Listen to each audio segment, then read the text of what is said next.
My name's Dave DeBow, founder of MoneyPartnerFormula.com, and this show is built for everyday real estate investors who are actively doing deals and looking to scale using other people's money. So if you're an active real estate investor and you want to get featured on this show to talk about your own real estate and capital raising experiences, then just go to daveinterviewsyou.com. Now let's get rolling with this episode, and remember to subscribe for daily interview content. Hey folks, welcome back. Let me ask you a question. Have you ever spent a ton of money on some sort of coaching or training or education, probably around real estate, and learned a lot and then promptly ran out and did nothing with it? Guilty. Guilty as charged. I think we all have been. And it's this, this problem with procrastination, analysis paralysis, whatever it is. Well, today's special guest, we're in for a real treat. We've got Ellen Gardner on the show. Ellen is not only a very experienced real estate entrepreneur, she's also a very experienced business person. She's also very, very well versed in coaching folks like us on how to get off, as my friend Ted says, our rusty dusties and take action. So Ellen, welcome to the show. Looking forward to our conversation. Thank you so much. I'm super excited to be here. So Ellen, tell us, let's start where we're at right now. So as we're filming this, it's mid 2024. Give me an idea. Number one, what does your business look like? Your consulting business look like? And number two, what does your real estate investing portfolio look like at this point as well? Yeah, great questions. So let me start with my real estate portfolio. Yeah. Currently, because I'm getting up there in years, I have decided that I'm wanting to really build my rental portfolio. And so I'm looking at a lot of different states to start building my real estate portfolio. Yeah. Pre 2008, I had rentals, did some lease options, had gotten some more of those since that time, but not a whole lot. And so now I'm kind of looking more in that arena. I also have been doing some in the hospitality part of things. So I actually have been looking at little roadside hotels or motels that need rehab and updating, and so yeah, just kind of looking to have some reoccurring or that passive income, as we call it. So yeah, and so as far as my consulting goes, I do just that. Yeah, I consult not only just on how to start getting into real estate or how to better your real estate portfolio, but also if you're interested in like how to build your business in other ways, not just real estate, that's with my consulting, that is exactly what I do. Yeah. Well, I love your story, the fact that you got into coaching and working with people through somebody that I learned a lot from early days, and that's Robert Allen. So the gentleman behind No Money Down, real estate fame, the gentleman behind multiple streams of income. I think that was the book he wrote in the early 2000s and got on Oprah and launched that and sold a gazillion copies or whatever it was. Robert Allen's done some amazing things. So Yeah. that's kind of where you cut your teeth in real estate, was working with those folks and really getting rolling with that. So we were talking a little bit about the challenge a lot of real estate investors have, and that is getting all this education and then sitting around and doing nothing with it. What is your thought on that, and what causes us to do that? And I say us because I've been guilty of that myself. Right. Even I've been guilty of it. In the beginning of my career, like you said, yes, I actually had worked for Robert Allen. And when people would come to his business and spend anywhere between 35 to 50 grand on the program. Yeah. And then I would be one of their coaches. And week after week, people would sit on the information, but not actually do anything. Yeah. I became like so sad for them, just because I'm like, you have all of the information that you need. Just go out and do it. And I think a lot of that stems from fear, like fear of the unknown, fear of where am I going to get money? How am I going to fund this? Fear of, if I write a contract, can I get out of it? I think a lot of it has stemmed from that. And so we, like you said, we kind of have that analysis paralysis kind of thing.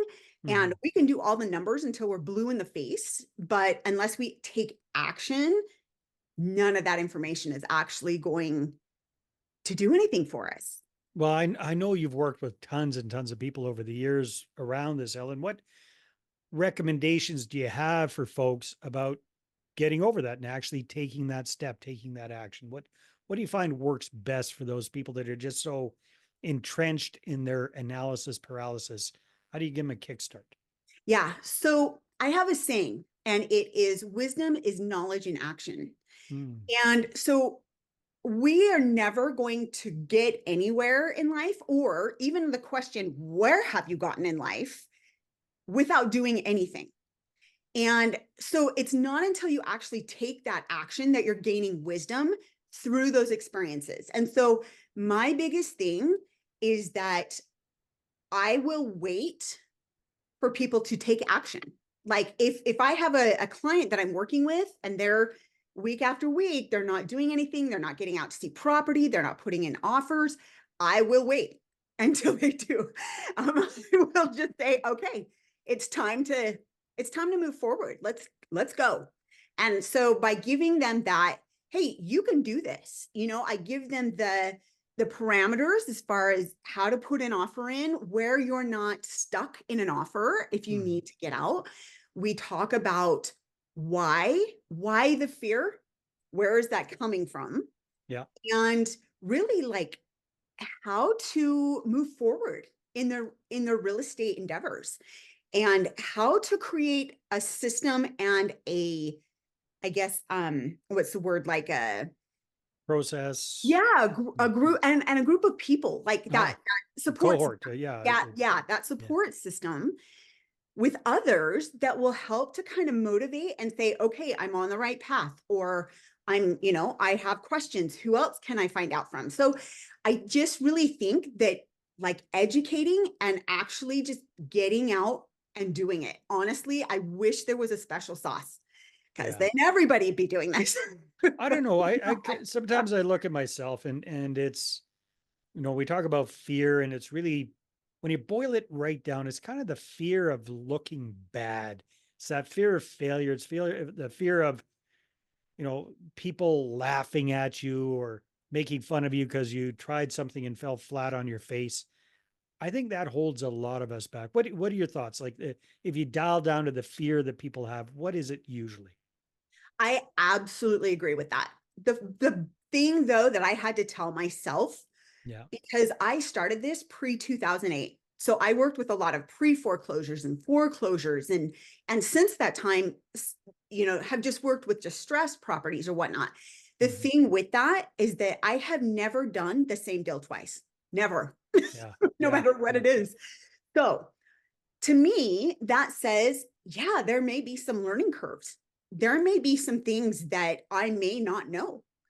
And so having even my own coach, because I think the best coaches have their own coaches. Yeah. So having my own coaches or having my own system, like I said, that support system to go to for questions, I think has really helped because it really gets me over that fear of, okay, wait, maybe I'm like currently, maybe I'm not um completely adept at doing a certain kind of sub two or so anything like that. As long as I have that system, I have found that I'm completely able to move forward because once again, i'm I'm getting that information. I just have to Yeah. take that information and run with it. Yeah. So it's all about finding the folks who've done what you want to do, ideally the people that have some sort of a system or training around that, and then trusting that process, that system, and then taking that action. Reminds me, we've got a kind of a similar path, Ellen. When I first got into real estate, it was all creative, low money, no money down type deals, Robert Allen type stuff.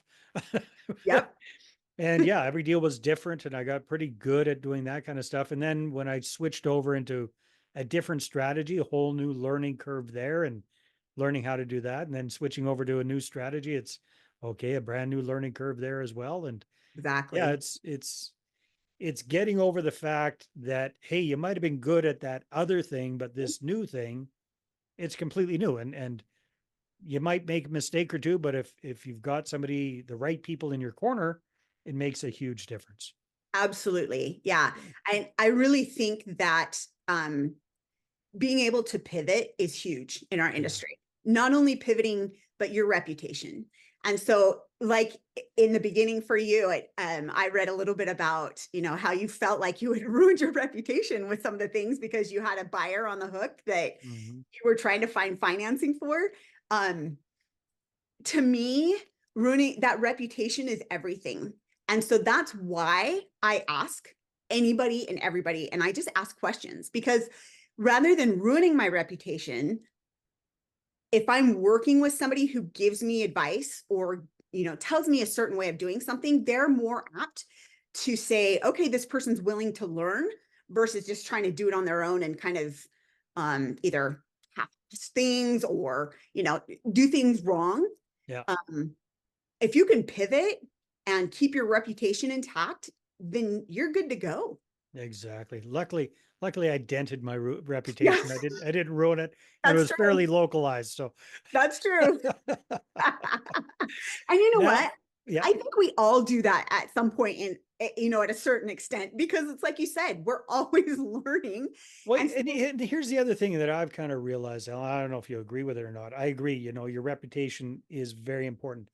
But then you look at somebody like Donald Trump, for example, and that guy's reputation has been bashed, crashed, up, down, sideways. All I mean, half the world absolutely hates his guts with a passion. true. Another half the world thinks he does no wrong and walks on water. But is if you look across the career, his reputation's been up, down, sideways, all over the place. He didn't seem to let that slow him down too much. Absolutely. Yeah, Absolutely. So yeah. that's definitely a confidence piece for sure, if that's what you want to call it. Something. We'll call it something. We'll leave it like we'll keep the politics out of that. Just use that Right. as an example. Hey, I know that you're a big, big proponent, big fan of another thing that Robert Allen kind of coined, which is multiple streams of income. Tell me briefly as we're wrapping things up here, Ellen, what do you see that? How do you see that applying to real estate investors? Because a lot of us get into real estate out of our job to Mhm. create an additional source of income and revenue for ourselves and our family. And then most real estate investors kind of stop there and say, well, hey, that's done. I believe you actually recommend that people look at additional sources in addition to real estate, correct? Absolutely. Yeah. Absolutely. So when COVID hit, I was a speaker as well. I had multiple speaking gigs that I was waiting to do. And obviously that Yeah. quickly went away. Yeah. Yeah. I remember that and vividly. And so, and then, obviously 2008 happened, and ironically enough, I actually did not lose money in 2008 because of this. Both of these things kind of contributed to why I'm very passionate about teaching people to create multiple streams of sustainable income. Mm. So that is something that I'm a huge proponent of because of those things happening. We never really know what's going to happen in our economy, whether whether you're in Canada or US, or we don't know what's going to Yeah. happen. However, how are people finding sustainable ways of being able to stay in business? If something happens to one of your businesses, then you have another one to be able to fall back on. So the concept is, how can I help people who are entrepreneurs, who are CEOs or business owners, be able to kind of take their information and their knowledge, but build it out to other things as well, so that they have the opportunity to stay afloat if anything happens. So what's an example with real estate investors? Because that's most of the gang listening to this or watching this are in real estate, they're active real estate investors, what kind of recommendations Mhm. do you have for those folks for thinking about or starting to create these multiple streams of sustainable income? Absolutely. So the one thing that I've kind of been doing is I watch other podcasts or listen to other podcasts, and I look at trends.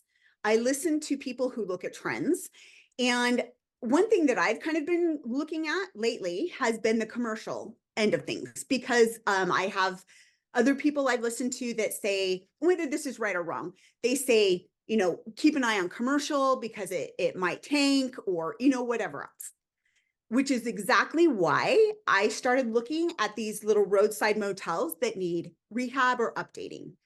Now, the reason I say that is because even in COVID time, people were still traveling.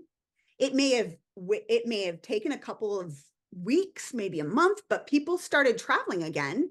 Well, Um, actually, within North America, they started traveling more because we ex- couldn't get out of the countries, right? So, exactly, yeah. exactly. And so, I look at that stream of income as something that will So kind of it's not stick around. necessarily something completely outside of real estate. It's an additional Mhm. Just a asset avenue. class within real estate that's adjacent to whatever it is that you're doing already. Is that what you're saying? Absolutely. And Yeah. so, Okay.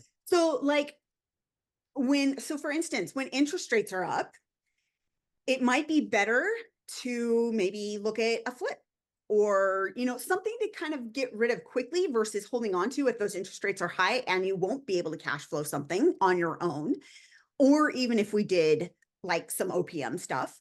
But it's just kind of about seeing what the trends are or going to be and forecasting that, but also pivoting to those specifications, I guess you could say. It's kind of like, when everybody was saying, oh, we should invest in Detroit or we should invest in this area. Well, I was doing exact opposite, because I'm thinking, if everyone's going to Detroit, there's not going to be much in Detroit to buy. Or it's, So or I it's going to get bid up or whatever. Yeah, exactly. Yeah, exactly. yeah. So I just pivoted. I went other places. So it's just a matter of kind of keeping on top of, yeah, where is a good spot, or what is something that you could do if, things aren't going the way you want them to go with what you're currently doing. Yeah, it makes a lot of sense. Ellen, this has been great. Thank you very much for sharing some of your insights. I really appreciate that. I love what you talk about. Wisdom is knowledge in action. Very, very wise words, that's for sure. If people want to connect with you and get some more wisdom from you, where should they go? What can they do? My website is perpetualgrowthcoaching.com. Good name. Awesome. Well, Ellen, thank you very much. Thank you.